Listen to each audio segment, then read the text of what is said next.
సమీపింపరాని తేజస్సులో ఆయన మాత్రమే వసిస్తూ అమరత్వం కలిగినటువంటి దేవునికి స్తుతులు స్తోత్రాలు చెల్లిస్తూ ఉంటున్నాను.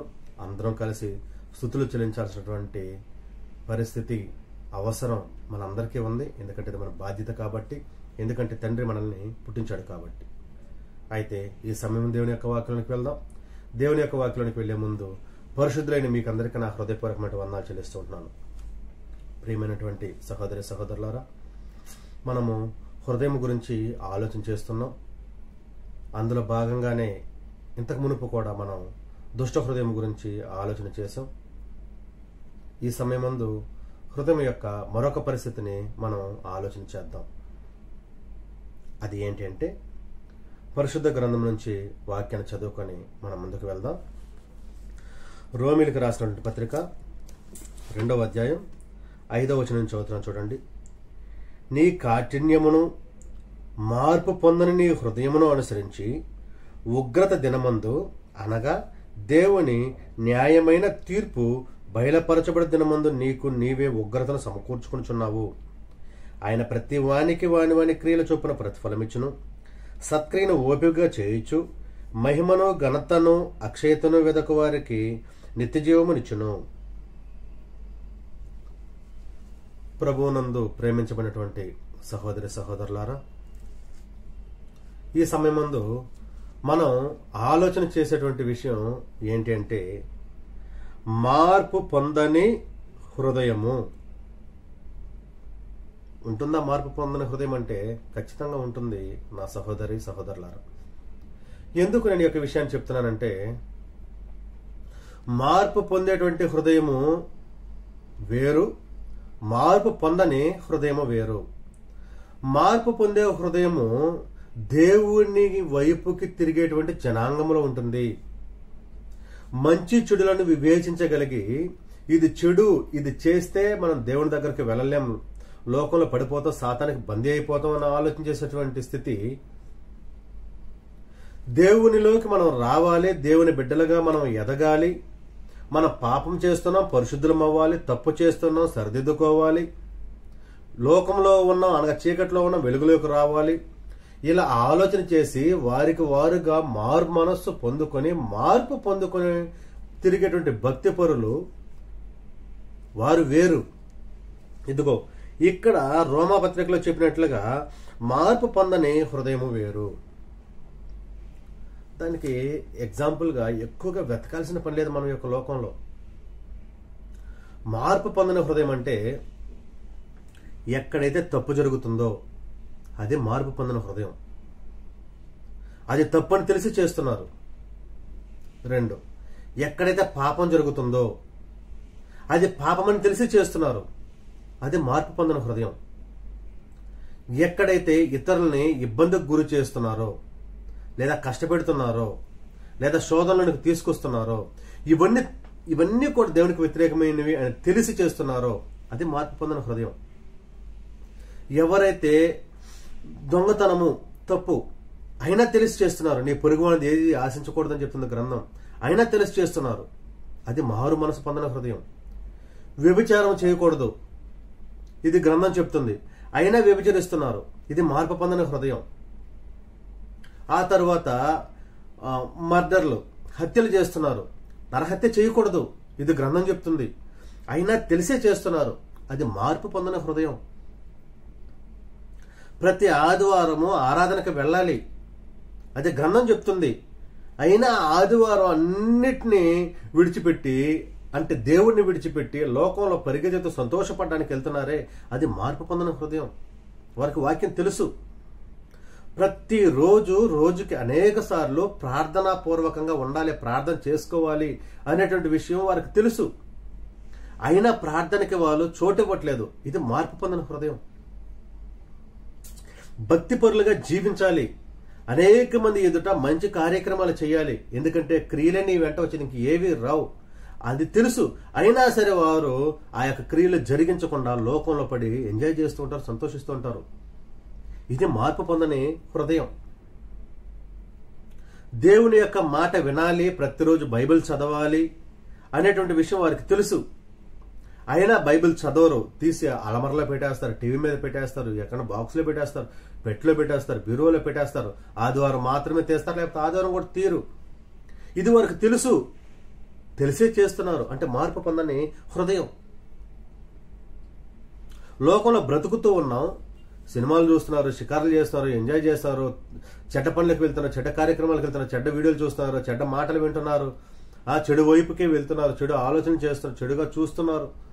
ఇవన్నీ పాపమని వారికి తెలుసు, కానీ ఆలోచన చేసి మారరు.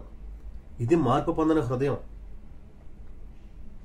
ఈ యొక్క లోకంలో సాతానికి సంబంధించినవి ఏవైతే ఉన్నాయో అవన్నీ చెడు అని తెలిసి కూడా ఎవరైతే దేవుని వైపుకి వారి యొక్క దృష్టిని మరలించరో, వారి యొక్క హృదయపు ఆలోచనలు మార్చుకోరో, వారి యొక్క హృదయాన్ని దేవుని వైపుకు త్రిప్పుకోరో, అంటే గ్రంథం వైపుకి త్రిప్పుకోరో, వారందరూ మార్పు పొందిన హృదయాలే.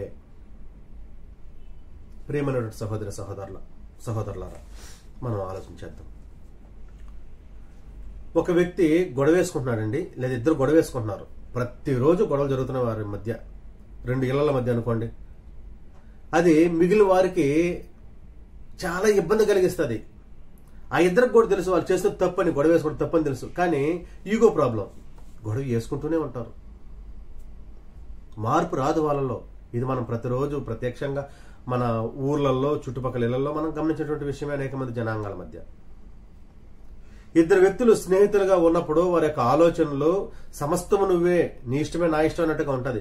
కానీ ఇద్దరు స్నేహితులు విడిపోయాక వారు ఒకరి గురించి ఒకరు ఇతరుల దగ్గర చెడుగా చెప్పుకోడు ఇదే చేస్తారు. కానీ వారు ఆలోచించారు, అంతకుముందు మనం మంచిగానే కదా చెప్పుకున్నాం, మంచిగానే కదా బ్రతికాం, మంచివాడే కదా, మన ఫ్రెండే కదా అనేటువంటి ఆలోచన వారిలో ఉండదు.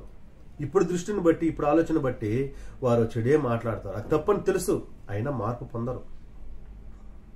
ఒక వ్యక్తి లోకంలో బ్రతుకుతూ ఉన్నప్పుడు, పాపంలో ఉన్నప్పుడు, ఇది పాపము అని తెలిసి నేను పరిశుద్ధతలోనికి రావాలి, దేవుడే నిజమైనటువంటి దేవుడు, ఆయన తప్ప వేరెవరు ఈ యొక్క లోకంలో దేవుడు కాదు, ప్రభు ద్వారానే రక్షణ వస్తుంది, ఆయన ద్వారా తప్ప ఇంకెవరి ద్వారా రక్షణ రాదు అనేటువంటి విషయం తెలిసి మారు మనసు పొంది ఆ తరువాత రక్షణ అనుభవంలోనికి వచ్చి దేవునిలోకి వచ్చినప్పుడు చాలా భక్తిపరులుగా ఉంటారు. కొద్ది కాలానికి ఆటోమేటిక్గా వారి భక్తి మొత్తం వ్యర్థమైపోతుంది, పూర్వపు స్థితిలోనికి వెళ్ళిపోతారు. వారికి తెలుసు అది కూడా, మళ్ళీ మనం పాపంలో పడిపోయామే, దేవునికి దూరం అయిపోయామని తెలుసు, అయినా మార్పు పొందరు.